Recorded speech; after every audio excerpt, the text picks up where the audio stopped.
Hello and welcome to this week's edition of the Block CourageCast. It is great to be back. We apologize for missing last week. That was on my end. Technology has not been our friend really ever since we finished the gala. The technology has not been our friend. We've had some struggles here getting this pod working. I'm your host, Dave Steinwedel. We don't have DB this week. He's got his job going on right now, but I got former NFL offensive lineman and Block Courage Award recipient Wally Williams, who technology almost didn't allow him to be here tonight. Almost, but you know, we persevere, man. We persevere. We go through the struggle, whatever is needed to get this thing going and to have us on air. That is the struggle right there to get us here every day. So people out there understand that it is a struggle sometimes. All right. I love technology when it works. That voice you just heard, former NFL defensive lineman with the Vikings, Bengals, and Chiefs. That would be Duane Clemons. DC, it is great to see you. I did not get the memo that we were going cutoffs tonight. I feel a little left out right now. Yeah, you got the gun show going. That's it's osmosis, man. You know, you gotta have that player mentality. You'll just know. The shoulders are out and the hat turned backwards. All right, it's just flow, man. It's just flow. Absolutely. You know, if you saw us on the streets, you might need to back up. We look like we ready. That was just me a suggestion. Joining us this week as our special guest, it's the boss, so we have to be on our best behavior this week, fellas. It's Director of Operations and NFL Draft Guru, Brett Dickinson. Brett, back on the program. Are you sure you want to join the insanity that is this show tonight?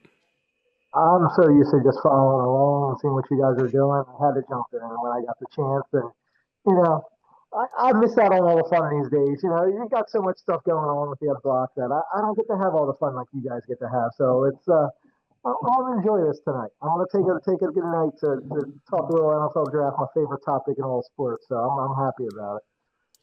Wally, DC, do you have anything you want to ask Brett while we have him here as a captive audience? Hey, you know, he looks like an exec, doesn't he, with his Ed Block sweatshirt, all the merch on and stuff like that, doesn't he? All right, he looks like he's running the show. Being on brand, Wally. All right, being on brand. They didn't have their Ed Block hats on, so you know, we got to be on brand here. You got to promote, you know. Everybody gets the logo, all right? Make it look good, and I know you guys make it look better than I do. So make I love it good while you're showing off around here. I love it. Hey, get your Ed Block sweatshirt right there. Hey, call Brett. Get your order. We like it when you make us look good. Right. But I definitely need some cut-off shirts. Is the next part of clothing that we got to get. Got some gun show going tonight. So. So that should be our thing from now on. You know, we stay ready, so we don't have to get ready. Dave's coming no shirt next week. I'm telling you. Don't tempt me because I will do it. We got a great show for you. We have Ventrell Miller, the Jacksonville Jaguars 2024 Block Courage Award recipient. Interview, you'll hear that a little later. We had him at Block Weekend. Great guy. Yeah. First time we got to talk to him, a lot of fun, very entertaining. DB not being here sucks because we were going to make fun of Florida State after Florida wins the national title in men's basketball. I think that's really why DB's not here. If I'm going to be honest, I'm going to call spade a spade. He's not here because Florida won the national title. That is why, because I called him to heckle him, all right, and asked him, like, did you watch the game here? And, you know, his reply is like, I didn't even watch that damn game, and I just hate the fact, you know. So he's there now. He's there. He's ready to explode. Oh God! Okay. A check. You know, we need to call some people, tell them to go check on them. Hey man, it's just bad blood down here, man. It's just bad, but serious business between those two schools. So he's ready to explode now, and I'm just going to heckle him a little bit because I'm neutral. So I'm going to definitely get my shots in when I can. That response from DB sounds like he definitely watched that game. the whole time, and then in the last couple of minutes come along, and all of a sudden Florida's back in that game. So I hate the fact that we didn't think to be texting him in the group chat Yes. Monday night. I really hate that for us because I think we could have had some great content come from that. Oh, yeah, you'd have had him going now. You would have had him going. He got to come back to the show, so it ain't like we going nowhere. And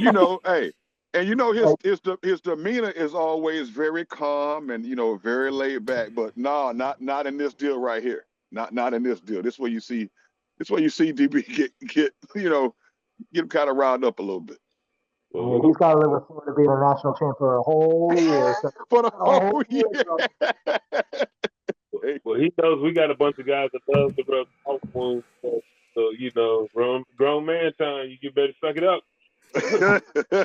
Well, I was going to say, I was thinking while we've been talking about this, when of the Florida Gators that we have interviewed, and we've gotten to do a couple, I'm trying to decide whether he had more anger towards Ventrell or was it Kyle Pitts last year at Ed Block?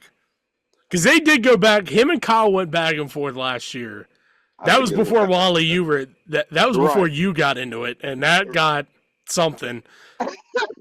Hey, I think it was Kyle Pitts because Kyle Pitts came and squatted over Florida State that year too. Now That's right. Oh yeah. That's right. okay, he ran up and down the field on Florida State. So yeah, it was more meeting him in person than having that conversation. Y'all didn't take that too kindly. It wasn't me. I was just saying that start catching the ball and stop acting like you're a blocking tight end because you suck at block. That's all I said. Okay. Again, for those of you that don't know the story that we are talking about, last year at the gala, this was what I think our second time we talked to Kyle Pitts. He is sitting there with us. This was I had to be a 40-minute conversation, and about halfway through, our esteemed co-host Wally Williams just boldly goes right at Kyle Pitts and says, "You are not a true full tight end. You are just a pass catching tight end." Right. And boy, oh boy, did that set Kyle Pitts off. It was never heated, like ugly heated, but there was a pretty serious back and forth. I thought Duane and I had to just get out of the way and just let it happen. Well, hey, look, I stay in my lane, guys. That's what everything I do. And I will not let anybody, unless you play offensive line, tell me about blocking, especially tight end. So, look, does that go across every locker room, or is that a Wally Williams? Like, that's what I really. No. Actually, it is an offensive lineman thing, and it's across every locker room. We can't stand tight ends for the most part because they actually mess up a lot of our blocking schemes. They're out there fighting guys like Duane. Duane knows this. They're out there doing that kind of stuff, and you don't know if they're going to take them or not. Whether they're in the route or not, they rarely communicate. So our relationship with tight ends is somewhat cantankerous. So that's just how it is. Look at him at lunch. Like, look at this skinny motherfucking piece of. Are you kidding me? Yeah, see, there you go, everybody. Like, that's like, okay, you think this is gonna work? There you go. So there you have it where tight ends fit right there. They're on both bad sides with everybody. So just catch your touchdowns, man, and that's what we need. We're going to have to – I'm glad we're getting this out of the way now because we're going to have to put a disclaimer for every tight end that will join us for the rest of time that this show exists, that you just have an issue with tight ends.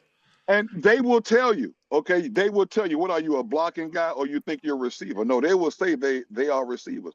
Mark Andrews, if you ask Mark Andrews, yeah, the politically correct thing is that I can block. But what does he bring to the offense? He was the leading receiver for 2 years. Okay, so that's the reality of the job. Yeah. All right. I just don't believe it. If you put a tight end in front of me, I think that is totally disrespect. And I'm going to go overboard on that tight end to make sure he never want to get in front of a tight defensive lineman again. That's how I look at it. There you go. Y'all open up a tight end discussion. Yep. Phrasing, by the way, very important in this. I just want to point this out. Don't clip a couple of those segments and turn that into something else. Please don't do that. That's not what we need here.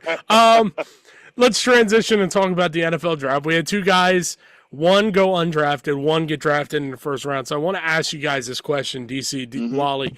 These couple of weeks, when really you're having the team visits and it's the build up to the draft, what was that like, that process like, as you got closer and closer to draft night? Go first, DC. Mine is boring. You know, in some situations, it was kind of like, it felt like a waste of your time, because I remember like New York, I went to New York, they had the number one pick, and they flew like everybody in the first round out there. It was like 20 of us out there, and it was just kind of like, okay, you got the one pick? Like, why are you guys, like, all of us out here, like, just like wasting the whole weekend? Like, when you know you picking, you know who you gonna pick, like, or maybe at least out of the top three, maybe. And then sometimes you went on a couple of trips where I felt like it was more, I'm glad I got to see certain organizations. It was weird. Before, the Baltimore Ravens had just got established in Baltimore, but they were coming from Cleveland. So I met them in Maryland, but they were still wearing all their Cleveland stuff. And it was like literally they were working out in tents and they had no facility and stuff. It was that was pretty kind of funny looking at how they were set up, and just like, okay, this is like watching a circus come down, like the way they were working out. Now that is hilarious. The whole Ravens thing and how that worked, because we didn't have a clue. That was on that roster too. So you guys could have been teammates. Like we could have been teammates. Yes. Yeah. So, they did all right in the draft, getting Ray Lewis and Johnson Ivy.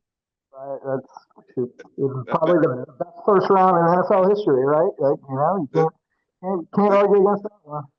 That's very close. Those two guys. You know, for me, you know, not glorious at all being an undrafted guy. I was really into my workouts, and my days didn't change. It wasn't a draft party. I really sit in the same place I'm sitting right now at home. And I was working out in the yard because I was frustrated that I knew if something was going to happen, I was going to be a second day, late round guy. And here's my draft story. I'm sitting, I was out in the yard working out, and we had the thing blasting on the television where I can hear it. And the name came out, Pittsburgh Steelers draft Willie Williams. And I'm like, wait a minute, that's the wrong guy. Wait, it's Wally. And it's like, no, this Willie Williams from Western Carolina, cornerback. That's what they drafted. And I was like, you know what, man? All right, I never heard of this guy right here, but somebody's messing with me. So I didn't watch any more of the draft. After it was over, I got a call from Marty Schottenheimer and Bill Belichick, and they asked me to come join the organizations. The difference was that the Kansas City Chiefs,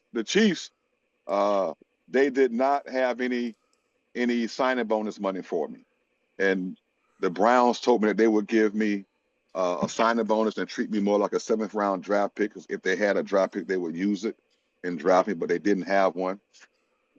I didn't know how much consolation that was, because the guy they picked in the 6th round was a guy named Travis Hill, who had a torn ACL. He wasn't even playing that year. So I was like, well, Jesus, I guess I'm worse than him. He's not even going to play this year. Okay. And, I come up behind that. So a little bit of, I guess, sanctuary in that mentality. But, hey, I made the best of it, but it was not glorious. It was not anything other than getting to Cleveland and having my mind blown at the same time by seeing guys like Jim Brown and Paul Warfield and those guys at the door. It wasn't a prelude to anything as far as I went.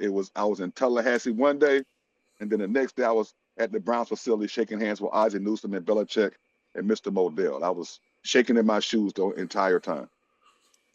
Wally, I forgot to mention this. When you're at the draft and you're in the first round, it seems like that would be a fun time, but it's not. It just feels like you have a million eyes on you and everybody's waiting to watch you fail. You don't go in that first 2 or 3 picks, you start thinking like, What if something came up? What if you start letting the worst things in your mind start running through your head, and then you start thinking Right. that doesn't get fixed. And it's such a long day. It seems like it's going fast watching on TV, but it's just like every pick seems like it's taking forever. It's like your life is in somebody's hands, and they just decide, nah, maybe, yeah.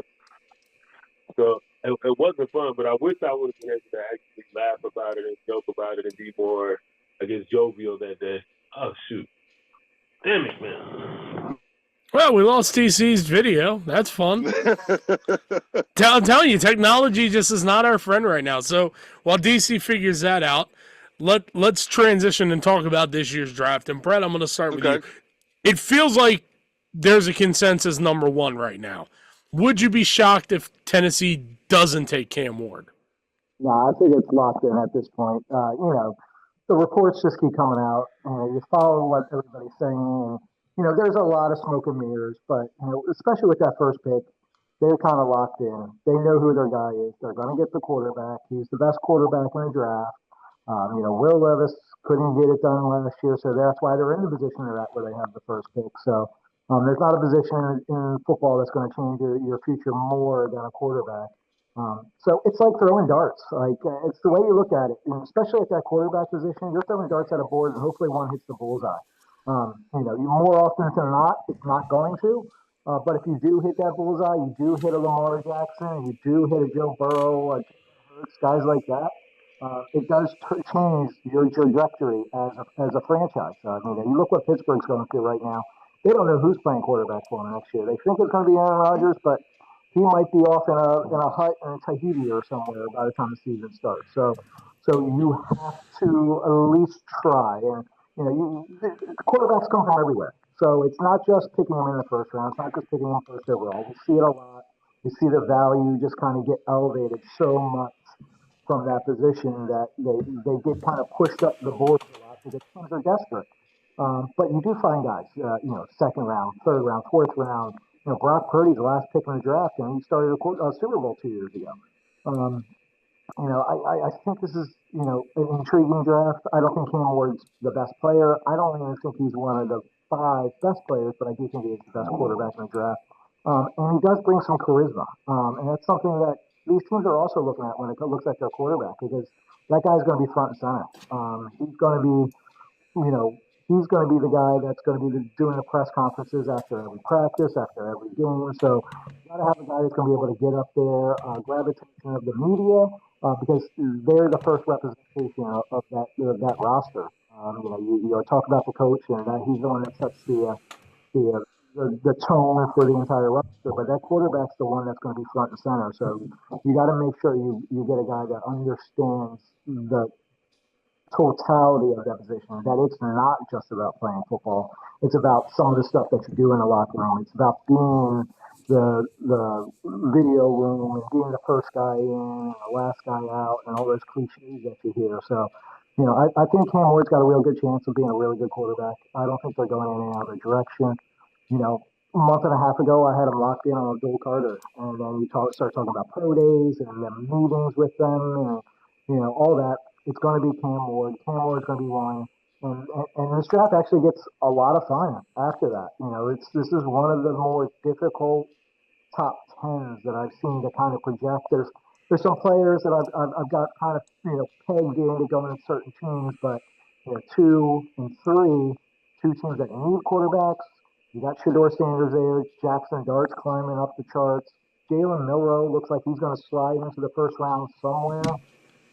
So is Cleveland and New York going to risk it and missing out a quarterback, hoping somebody falls to them in the second round, knowing that those guys are going to jump up the board? So are they going to go quarterback, knowing that they don't really have a long-term solution now? So this is a fun draft. I play around in the mock draft, simulators and kind of just play through scenarios on it.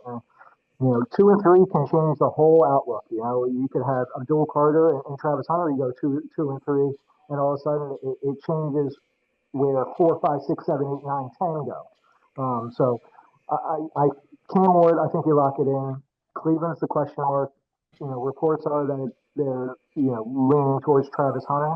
But I wouldn't be surprised if they, made a change there and possibly went with Shedur, possibly went with a dual Carter. Tell me a scarier duo in the NFL if you put a dual Carter across from Myles Garrett, knowing that a dual Carter is never going to be double teamed.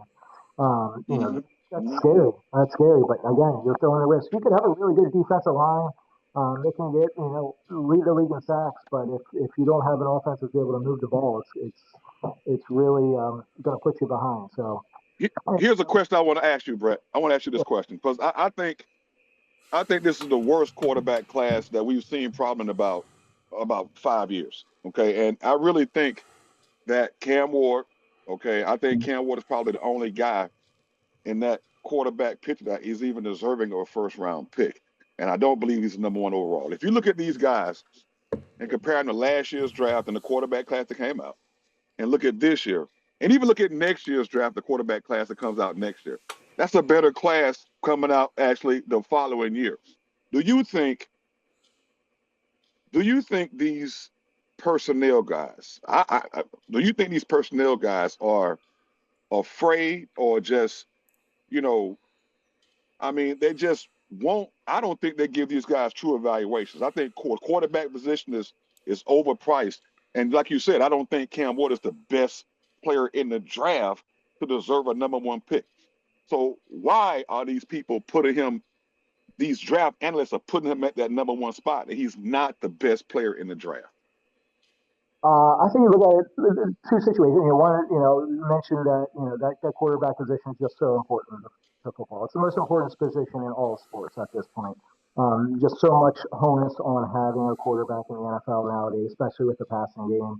Taking away from the running backs, and we see running backs, great players dropping into the second, third round that are guys that probably would have been top 10 picks 10, 15 years ago because of the value on the position, and everybody thinks that you can find a running back anywhere, and a lot of teams do, but there are some special talents. There's special talents in this draft where Ashton Genty, what he did last year and what he was able to do with carrying Boise State and being a record setter there. That guy deserves to be top 10, and he will end up being top 10. But Amarion Hampton, a guy that everybody kind of has as a consensus number 2 running back. Does he even go in the first round? And that guy's dynamic. He plays, plays the passing game. He knows how to block. He's explosive. He kind of gives you everything you could possibly need out of the running back position. So it's interesting. I think he's going to sneak into the first round too. But that quarterback position is just so important that they just always get it always happens every year. And you look at guys last year, Bo Nix. Bo Nix went into the draft process probably a second or third round pick, and he ended up being a pick number. Right. And Denver hit on it. And it's not even as much of the player, but it's the fit. It's do you have the right coaching staff? Do you have the right scheme? We've seen talented players completely fall flat on their face because they weren't in the right positions. Sam Darnold comes to mind, a guy that kind of had a resurgence this past year. Goes number 3 overall, and completely flopped out in New York, completely flopped out in Carolina, gets settled with a really good offensive-minded coach in Minnesota, and you put Justin Jefferson and Jordan Addison out on the outside, and T.J. Hawkinson, 2024 Courage Award recipient.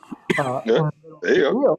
There you go. And all of a sudden, you're an MVP candidate. So it is. I think it has a lot to do with situation as well, and a lot of reasons why some of these guys do flame out is because they were put in bad spots, whether it was their skill set to offense, whether it was the coaching, or just not being a well-run organization at that point in time. So, I could see 3 quarterbacks going in the top 10, knowing how many teams in that top 10 do need a quarterback.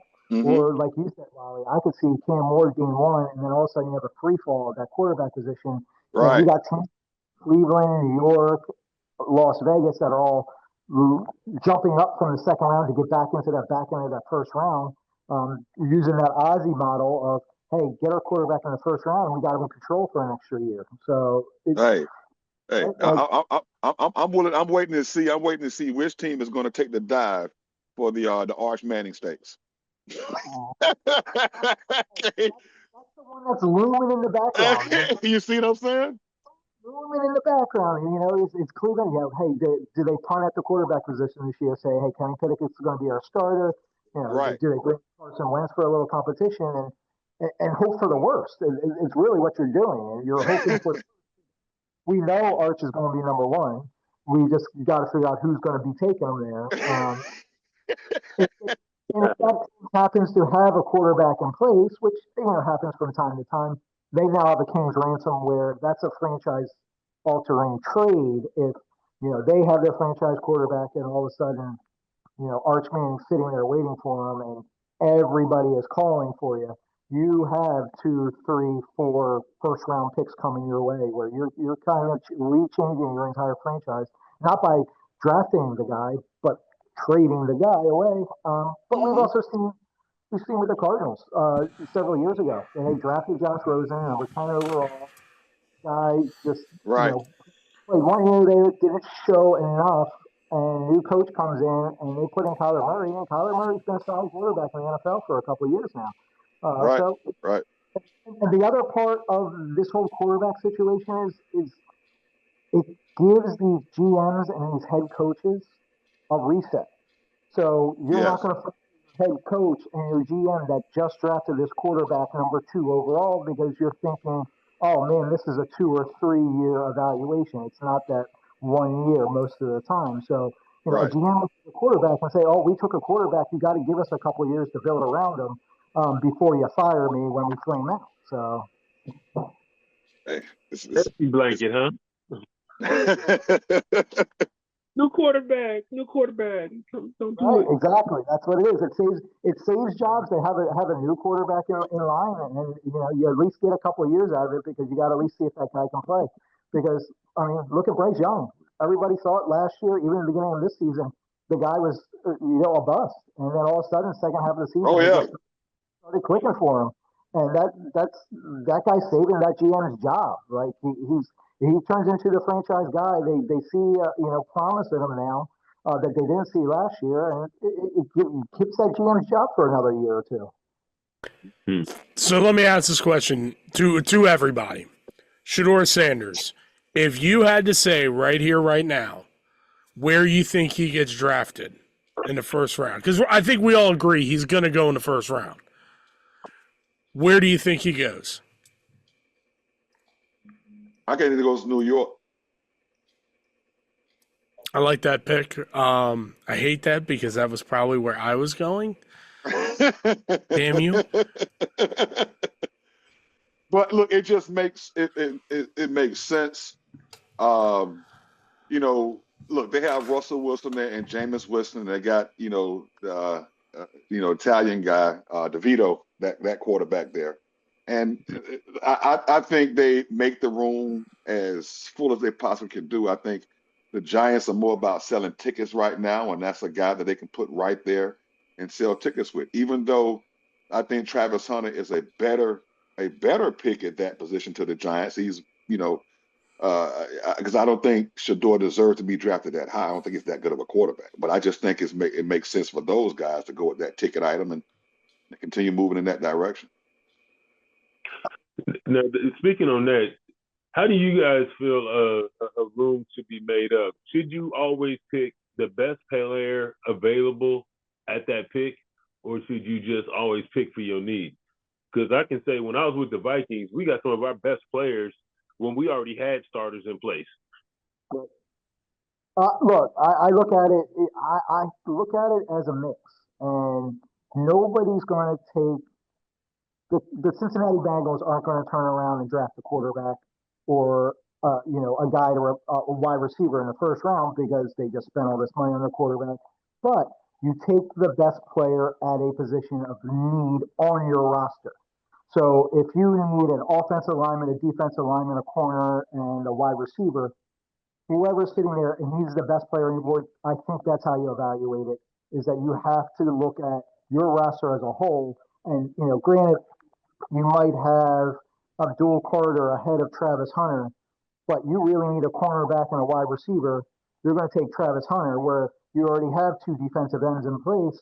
You're not going to take Abdul Carter. You're not going to value him as much because you already know you have that position set. So I think it's the best player at the best position. You follow your board and you evaluate when your time comes up and says, here's the three guys we're looking at. This guy fits this need. This guy fits this need. This guy doesn't fit the need, but we may have him ranked a little higher.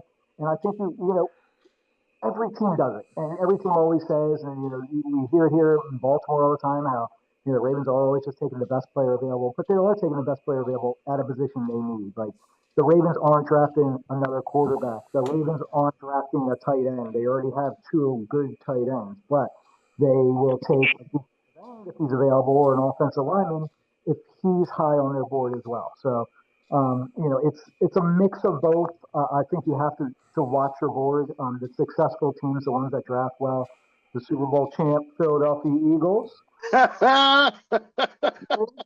Hey, 30 minutes, bravo. 30 minutes before you mentioned that. Bravo. That's pretty good. That's pretty good. I kept my mouth shut for a little bit, but you look at the track record over the past couple of years, and the guys they've drafted in the first 3 rounds, they took Quinyon Mitchell last year. He might not even been the best player on the board at the time they took him, but he was the best player on the board at their biggest need, which was cornerback going into the offseason.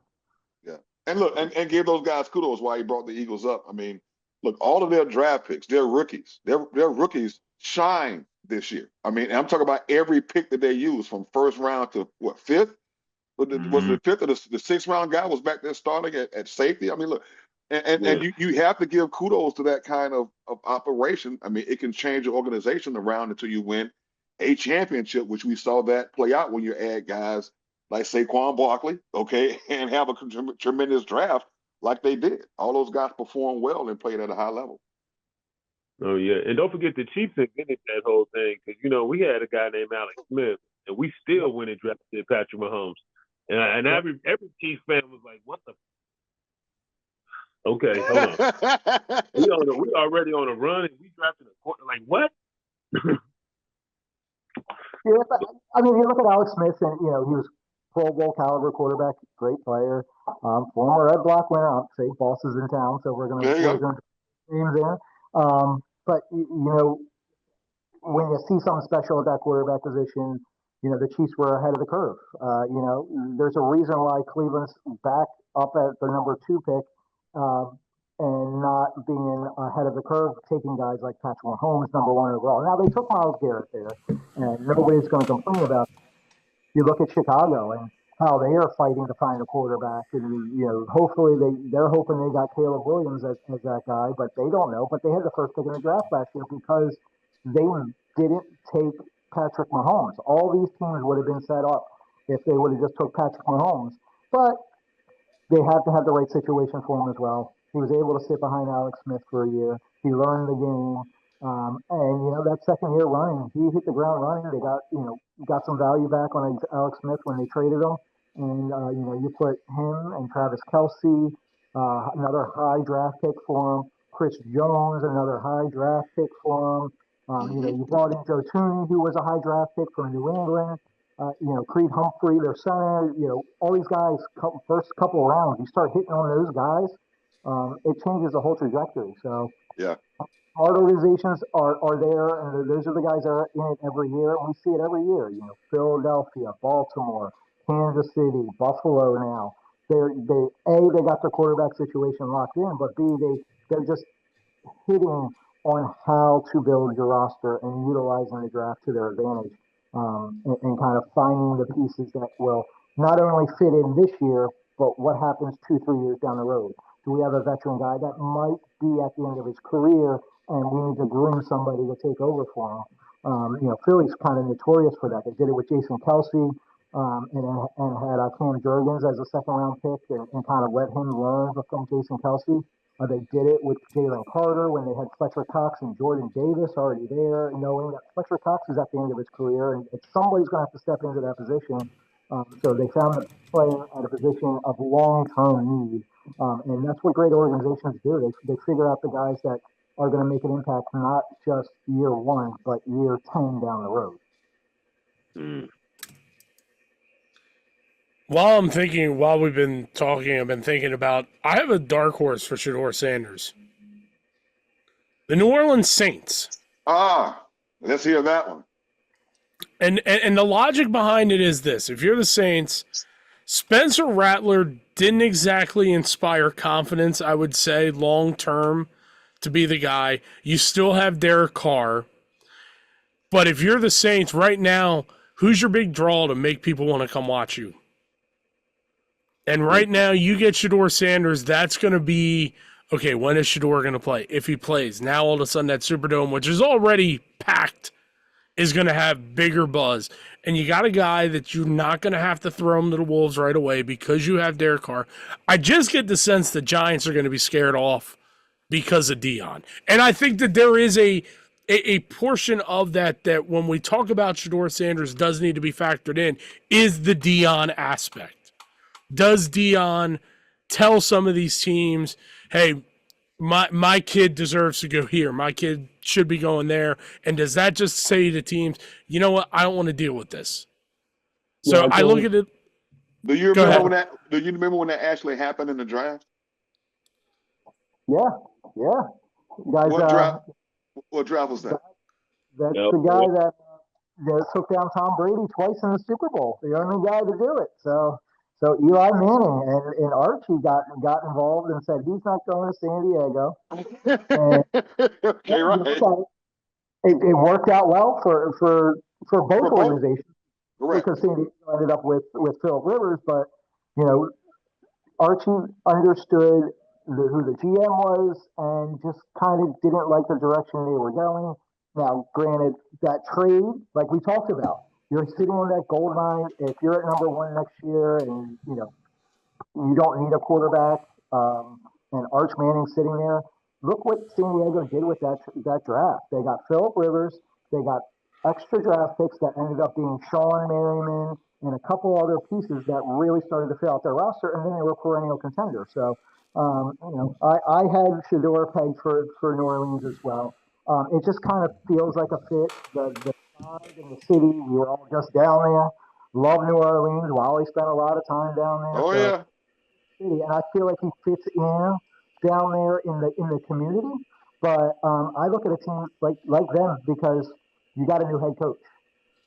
Derek Carr is not his guy. You're talking about Kellen Moore, who just came from Jalen Hurts, runs a certain style of offense that Shedur would fit into nicely. Now they're not going to be doing push stuff like Jalen Hurts is doing, but the style of offense they run, that is the type of quarterback they need. Is a Shedur Sanders, is possibly a Jackson Dart. They're very similar to me, so the evaluations is tough between the two of them. But they play the game kind of the same way. They're not gonna they got good arms. They're gonna throw balls on time. They're gonna find their receivers, but I don't think they're gonna have a ton of the Patrick Mahomes, Josh Allen wow plays. But you can win football games with like that. Jared Goff's been doing it for a long time. With Detroit and Los Angeles. It's those are the type of guys that can stick around for 10, 15 years. Maybe not be the top guy all pro, but if you got a guy like that and he fits in the system and you can get in his head and have him understand what it takes to be an NFL quarterback, I think it could be a good fit. And like you mentioned, Dave, having Derek Carr there, he's not a long-term solution. They're already trying to rework his deal and he doesn't want to do it. And I don't think it's a long-term commitment with Derek Carr, especially with the whole new coaching staff. So maybe that is the top spot. That's where I actually think the top end of his value will go. I think Cleveland and New York was going to end up passing on him, and I think number 9 at New Orleans makes sense. And if not there, you might see a trade up, because for a team that might want to move up from that second round and get back in the first and get their quarterback too. And I think the end point for Shedur is I'm looking at 9 and I'm looking at 22 with Pittsburgh. I think that's the two teams that really fit Shedur, especially if Pittsburgh brings in Aaron Rodgers. Because now you have that veteran guy. There's no pressure. Nobody's going to be pushing Shedur out the door right away to be your franchise savior and take over. Now, we've seen it before where those guys just start playing well. Russell Wilson was one of those guys. Comes out the door, plays well, beats out Matt Flynn, who they signed to a big contract just that off season, and Russell Wilson led him to 2 Super Bowls. So Right. I think New Orleans or Pittsburgh are the 2 fits best for Shedur. I think Kellen Moore being a young coach, creative coach, that works for him, and then you have Mike Tomlin in Pittsburgh, and what he can do to kind of ground people and keep them under wraps. He kept Antonio Brown and Le'Veon Bell under wraps for as long as he possibly could, and they had a lot of success with it. I think he could definitely do the same with Shedur, but I think there's 2 spots for Shedur. I think they should both be, him and Dion would be happy if that was the 2 teams that he landed. I like that one. I got a question. Do you think the Raiders made a mistake, kind of going with the safe bet and picking up with the free agent pick at quarterback instead of trying to get Shedur Sanders and taking a swing for the fences in the division where, he's probably going to be the 4th best quarterback in the division. Right, but it gives you stability, and that's something they haven't had in a long time. They've been running through quarterbacks for the past several years. Derek Carr had a nice couple of years, but he was never a great quarterback with the Raiders. So it gives you a little stability. It gives you a chance to kind of build out your organization. Geno Smith's going to be a professional in there. He's going to be a professional in the locker room. He's going to be a guy that's he's been there. Like we talked about quarterbacks that kind of flamed out. He was one of those guys. 2nd round pick, thought he was going to be a 1st round pick. Thought he was going to be the first quarterback in that draft. Ends up being a 2nd round pick, goes to the Jets and flames out because the Jets didn't develop him. And bounced around a little bit until he found a home in Seattle, and then got to sit behind Russell Wilson for a couple of years before he even took over. So you have the familiarity with the head coach and Pete Carroll and him. You have, a guy that's been through it all. So anybody in that locker room can walk up to him and say, how'd you get through this? How'd you do that? Knowing that I'm struggling, knowing that I haven't getting playing time. What do I got to do? And he's a guy that can at least, sit down with some of those young guys and kind of explain went through. This is what what went well for me. This is what didn't work. So it gives you some stability. I don't mind it. Sam Darnold was probably a better option when you look at if you're going after a veteran quarterback, just because he's younger, and he did have a lot of success here. But is that because of him, or is that because of Justin Jefferson? We'll see this year in Seattle. So I don't mind the move. I still think they look at quarterback. I don't think it's 1st round. I think they're taking Ashton Genty. I think that gives them a chance to at least build an identity on offense. And we know Pete Carroll and what he did with Marshawn Lynch, and just feed the beast. Be set for when you get down to the 1-yard line in the Super Bowl with the game on the line, and you try to throw it. But you feed the beast and at least build an identity, build a culture in Las Vegas that they really haven't had in a long time.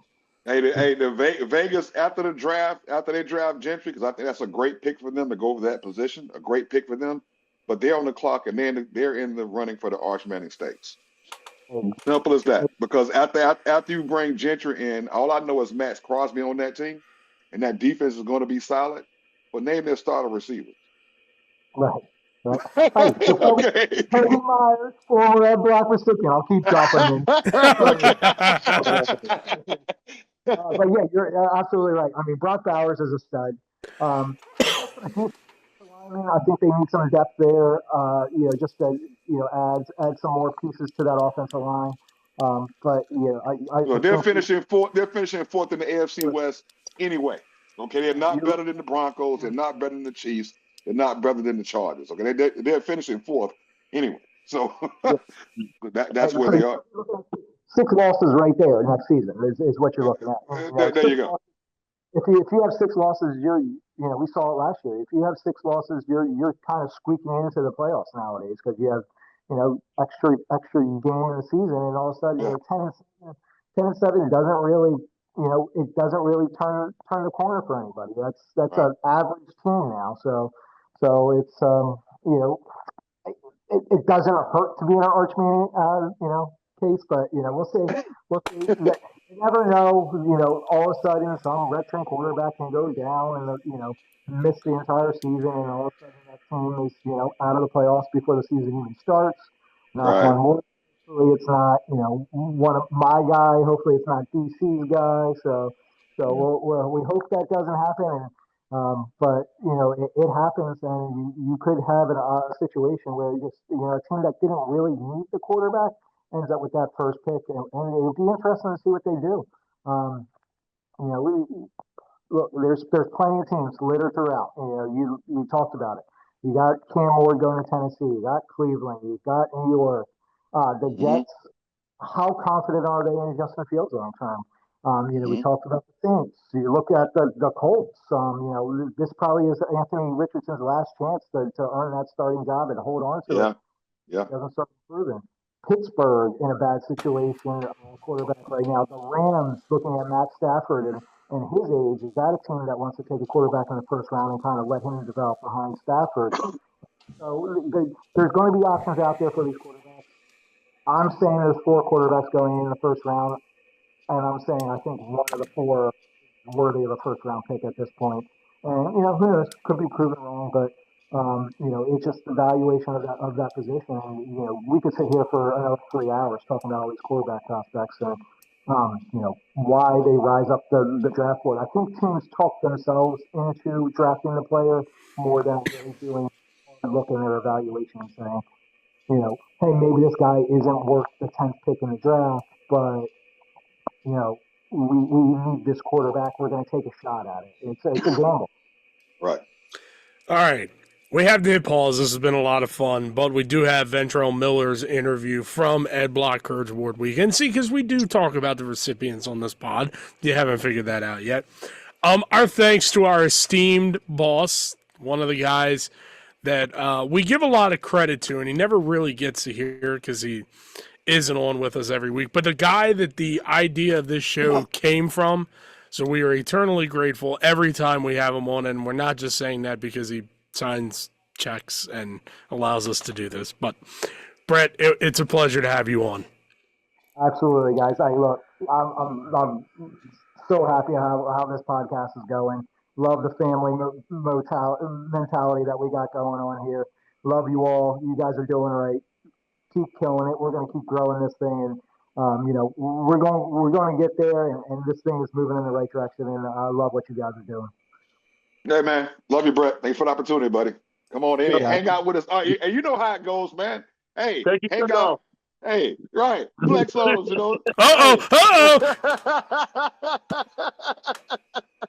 That's how we get down. Take off my shirt so I can show off that tattoo.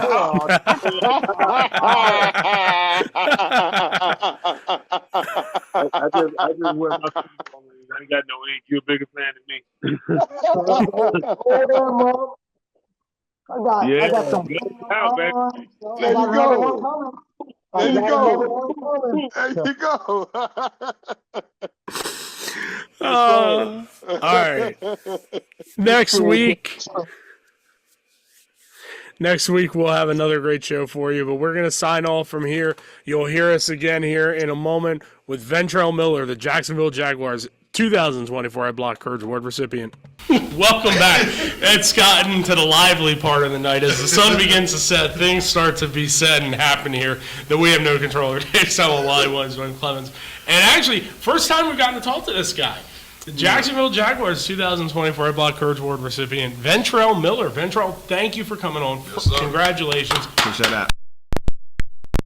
What does it mean to you to be an Ed Block Courage Award recipient? It's just an honor. Being picked by your teammates to come out and represent. Just coming off an injury and how bad that was, and just having a great year and to showcase that is a good honor. Ooh. It just dawned on Wally. This is going to be good. Man, you got something in common. What's that? Let's hear it. So, not to bring back any haunted memories. Yeah. But tell me what happened with your Achilles in that day when you got it. Yeah, so I just got in off of surgery. During the combine, I had broke my foot, so I was coming off of that. But OTAs had not ended up coming up. We went through camp and all that, and we had our preseason games. But long story short, just the last preseason game, my rookie year, just non-contact for real, just backpedaling, trying to come out the break. Felt like somebody kicked me in my Achilles. That's what they always say. Hopped out to the sideline, told them somebody kicked me in my Achilles, and that's when I found out my Achilles was torn. I'll be out for the whole year. So. Yeah, exactly. That's Same crazy. thing. Non-contact. The difference with mine was that when I popped it, everybody heard it. Nah. It's like a gunshot, huh? It was off-season condition. Nah, that's crazy. The entire staff, my group heard it, and the trainer heard it. Okay, Mark Smith was our trainer at that particular time with the Ravens. He heard it. He actually looked at me and said he's done, and took me right from the field straight to the hospital. So I had surgery the same day. That's crazy. That's crazy to get it same day for sure. I definitely waited a couple of days. Same day crazy. Yeah. Time is money, man. They weren't playing. Sure, they weren't playing. Definitely right. Oh, right. Oh, yeah. Ooh. Same one. Want to see my scar? I got the big scar. My scar probably like this is dead. Now they do a lot better job with that. Now going into it and stuff like that. The advance of technology. All right. Advancement of science. Awesome, man. Awesome. Speaking of which, did you do anything fancy like stem cells, laser therapy, anything high tech to help you recover? No, nothing really high tech. I'd say really utilize the training room for real with the Jags. They took good care of me. I'd say had a great rehab program going on, so they took good care of me. And then once I started lifting, get back in the running, it was a good time. How long did it take you from the day, I guess, from the surgical, had the surgical procedure until you were able to get back on the field and really run and perform and have you comfortable? How long did it take you to get to that spot? Yeah, 8 to 9 months. 8 to 9 months. Probably a little closer towards 9 just to feel all the way comfortable. But yeah, 8 to 9 months. One of my longest surgery times, rehab times for sure. How'd you like that rehab? I mean, it was a grind. I was definitely because I was out the whole season, so I had to basically join all the meetings and stuff, go to all the meetings and stuff while I was hurt. But while they was at practice, I would be rehabbing and stuff like that. So I did that all year. Then coming out to the off season, like you got to clear your off season what it's called, basically your physical, your physical, basically if you could leave or not, right? Basically, so I wasn't able to. I didn't clear that because I was hurt the whole year. So I basically had to stay there in Jacksonville the whole time and get my rehab, basically. Oh, wow. Or I could have got with somebody else and basically told them I wanted to work somewhere else, but it was doing a good job already there. So they already had my plan and stuff. So there's really that whole all season. I feel like it took the whole all season, and then once we came back around like OTAs, I was feeling like I was able to run. So it took that whole year for real, I'd say, to get back right. Yeah. Right. Right. Now, where would you prefer to spend your off seasons, uninjured and just focused on grinding to get to the top of the game? Yeah. So I don't know. So actually, I was staying at Jacksonville this year actually, because I just had a great off season last year, so it was like I might as well just stay here. But I'm from Florida, so it's just down the street for real for me. I'm from Lakeland, Florida, but I went to UF, and now I'm at the Jazz, so I just been moving up the street a little bit. So it ain't too far from home, and you can get it in. I got my teammates there. We be getting it in, so it's been good. You play for the Dreadnoughts? No, I didn't play for the Dreadnoughts. That was my rival. That was our rival school, though. Yeah. It's crazy because we ain't beat them in like 30-something years before I got there. Yeah, we ended up getting after them boys though when I got to high school though. But yeah, that was our rival school though. You know some guys from Lakeland? The Dreadnoughts? All right.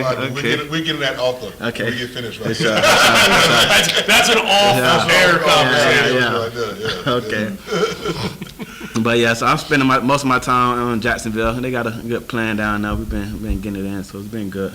All right, Jaguars. Let's get right into it. Y'all got a gang of first-round picks on defense. Yeah. Woo. Yeah. A gang of them. Mm-hmm. It should be, i.e., Ravens kind of shit going on down there in Jacksonville. Yeah. Lights out. Nah, so is this going to be the year that the defense take over? Because it don't seem like my man, the quarterback, won. I say, Whoa! I told you he wants that smoke. Yeah, I see. He got the number 1 overall pick now. He had his shot. No. All right, let's go. Let's go. No, That might have been an off-air comment. Well, state that for the record. I mean, I feel like that's the plan every year for the defense to come out swinging for real. You got to have a strong defense. You want to win games. So I mean, that's the philosophy every year. Then, plus we got a new all our new coaching staff. So it's gonna be interesting to just get the scheme, see how we're gonna be playing, see what scheme we all in. But that should be fun. I don't really know what to expect just yet. I'd say. But I went upstairs, met with some of the coaches. Everybody seemed cool. But like you say, OTA's coming up, so it's hard to work with them. Right. That's right. Duval, hey, I'm in Florida, man. All right. You hear that Duval all the time, especially I'm in Tallahassee. That's all you hear up there. So the expectation in that area of the country now, it is big for them Jaguars. You may not hear it nationwide, but in that area right there is every day in that region. I don't know. I think you hear it pretty nationally now. Liam Collins. Yeah, maybe very. I was gonna say congrats to Liam on that. You only get 32 head coaching. Now that was funny actually when I first heard his press conference. But yeah, they gave him a little bit on that though. Y'all do have the livest mascot in all the sports. That man be jumping out the plane.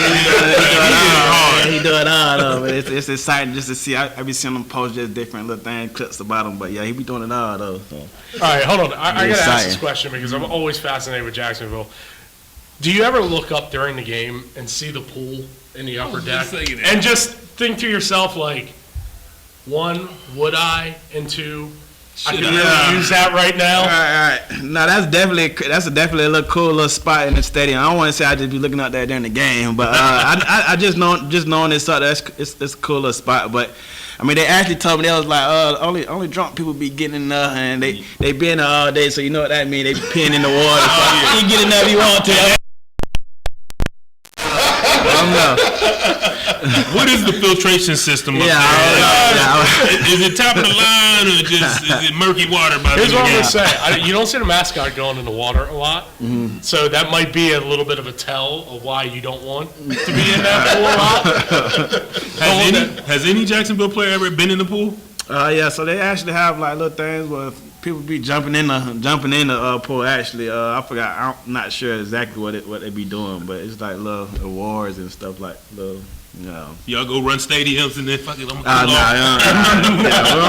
really work out in the stadium. We got our new facility now, so we just do all our little work. What y'all used to? Yeah, I mean, we used to be. The facility used to be right there. We used to be working inside the stadium. Yeah, so we got a nice little facility now, so we do everything over there now. State of the art, a nicer facility. So I did again. You gotta know what these guys. You gotta, when you choose these things, you gotta know what y'all got a facility. No, I don't know if I can make it over there, though. Nah, it's right. Y'all got a steam room, y'all? Yeah, that's definitely crazy though. Cause I'm thinking that's how I was in college, just thinking like every facility just gonna be the top tier. Like once you got to the NFL, I was wrong. This is Bush League. It's the NFL right here. But nah, it's a little different. Yeah, a little different for sure. Pay cut. So, but like I said, now that we got our little facility, it's about we about even now. It's about the same. Now it's a nicer facility. Tell us about it. You got cryo chambers, massage chairs. Yeah, they got what all they got. Yeah, in they there? got it all. They got cryo machines. They got it all. Steam room. They got like this like light. Infrared sauna. Yeah, infrared light, and they got all that kind of stuff in there. They got everything you could use. They got it in there. Yeah. So I said this early in another interview. Nobody wakes up in the morning and begins their football season with the expectation.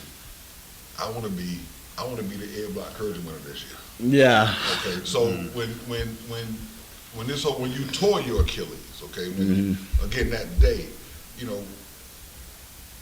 take me back to just that emotion of how you felt at that moment. Was it over, or was it like I got to figure out what's going to happen here next? Was it that process? Definitely, I was hurt. I ain't gonna lie to you. Once I realized what it was, tore my Achilles, I was hurt. I can't lie. But just being through injuries and stuff like that, I just had the mindset that I was gonna come back bigger, stronger, faster. But this was like one of the longest recovery times I had. So just to have that mentality the whole way, that was a I say tough. Just my first year, just wanted to be out there. You feel me? Be out there with my teammates and have basically my rookie year under my belt. Wasn't able to do that. So really, just in my head, I'm like, what can I do to basically put myself over the top for the next year? And that's what I just came in and trying to grind, rehab, get stronger, bigger, faster, stronger, and that was the plan. So I did that. So you're actually coming up on your 4th year, right? Third. Or third year. Okay, yeah. I was gonna say. Yeah. What is it? 3 years and 3 games before you get vested? Yes. So Yes. so you're chipping away at it, chipping man. away at it now, sure. You know, I know that was a real meaningful point to get to that level. How happy are you gonna be when you get to that point where you can finally say I'm vested? Yeah, that's gonna be a good moment for sure. Just to have all that time under your belt. It's gonna be good, I say, and get that next contract for sure. That's another big thing. Looking forward You ate to, your for money. sure. You want to get franchised? No, I ain't gonna say I don't get franchise tag or nothing like that, man. I'm too old. I feel like I'm old for that, man. Yeah. You see, everybody don't want that heat, man. Yeah. Everybody don't want that heat. You know, you have to be able to deal with what comes next. Yeah, but I feel like I don't know. You be seeing all these other people getting the most of their money in that franchise tag, like you getting a shortcut a little bit. Not really. You getting a whole bunch of money, but it ain't the money that you could be making. It ain't long money. It's short money. Yeah, that's you short want that money. long money. Yeah, for sure. With like 80 guarantees. Yeah, like that's nice right there. That's what I'm trying to get. Yeah, D. Brooks done snuck into the building. That's right. In the house. Under the radar. Now, I have to say this because you're a Florida guy. Yeah.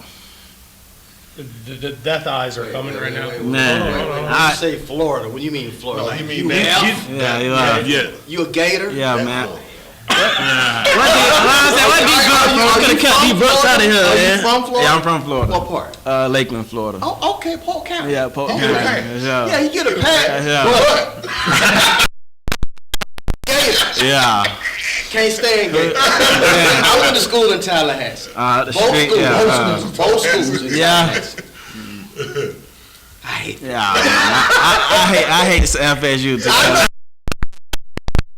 Man. So that rivalry is real. They was, It's real. Yeah, nah, it's real. Especially in the late '80s and early '90s, it was heated. But I mean, because back then, the road to the national championship had to come from the state of Florida. Between those three schools, in the late '80s and early '90s, the rivalry between Florida and Florida State was crazy. It was crazy. But who had the crazier team? Because I've seen some of the after shows about UF and Florida State. Who had the most crazy drama filled locker room? Well, we'll see because they had their little deal on Netflix. Everything, but they ain't got. We only got the surface. Yeah, just the surface. We got ours coming out on Netflix, so we'll see. I don't know. I don't know what the material is. I don't know what it's going to be about. But I heard Cam Newton say that y'all missed a lot. It was a lot in that documentary that was left out. For sure. Can y'all give us some of that visceral fat that I don't know. I want to know. This is all fun. No name, but there's a story or two. Yeah, I don't know.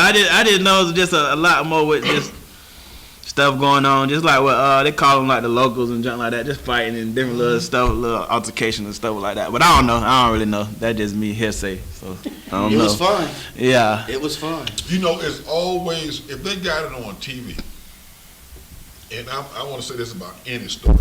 This is what I'm trying to tell you. On any story, if they have it on TV and they are broadcasting it, trust me when I tell you this, it is 100 times worse. Right. You missed Right. the real stuff. I thought TV was supposed to sensationalize your story, but you telling me they didn't even scratch the surface. No. Nah, I don't think so. They never do. They made it look good for TV a little bit, I'd say, probably. So who was your coach? Who did you play for? So I actually was at Florida for 6 years. So I played on the McElwain ended up. That's why I came. That's what recruited me, McElwain. But I stayed with him. He was out of that my first year, so they ended up being Mullen. And then I had Napier my last year. Yeah, so I had him. Yeah. So how is Billy Napier? Yeah. How is he? Yeah. Coming from Louisiana, Mm-hmm. you know, coming to Florida. I know it had to be a culture shock for him. Right. How is he? How is he? Kind of